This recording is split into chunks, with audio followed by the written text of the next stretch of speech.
Israel ప్రధాని Benjamin Netanyahu Gaza స్ట్రిప్లో కొనసాగుతున్న సైనిక చర్యలపై కీలక వ్యాఖ్యలు చేశారు. ప్రస్తుతం గాజా స్ట్రిప్లో సుమారు 70% ప్రాంతాన్ని తమ సైన్యం నియంత్రణలోకి తీసుకురావడానికి చేరువలో ఉందని ఆయన వెల్లడించారు. గాజాలోని వివిధ ప్రాంతాల్లో ఇజ్రాయెల్ సైన్యం భూస్థాయిలో వేగంగా ముందుకు సాగుతోందని, సైనిక అంచనాల ప్రకారం గణనీయమైన పురోగతి సాధించినట్లు నెతన్యాహు తెలిపారు. ఈ పురోగతి కారణంగానే గాజాలో 70% ప్రాంతంపై నియంత్రణ సాధించే దశకు చేరుకున్నామని ఆయన అన్నారు.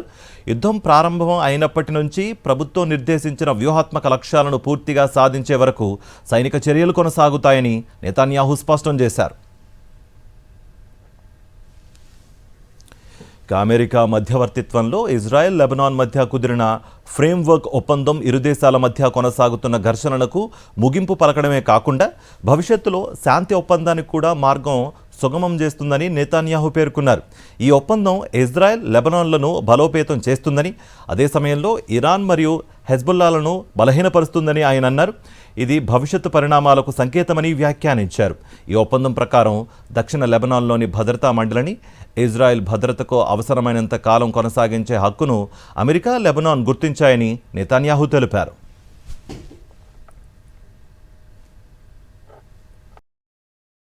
మరిన్ని అప్డేట్స్ కోసం ఛానల్ను సబ్స్క్రైబ్ చేయండి. నోటిఫికేషన్స్ కోసం బెల్ ఐకాన్ పై క్లిక్ చేయండి.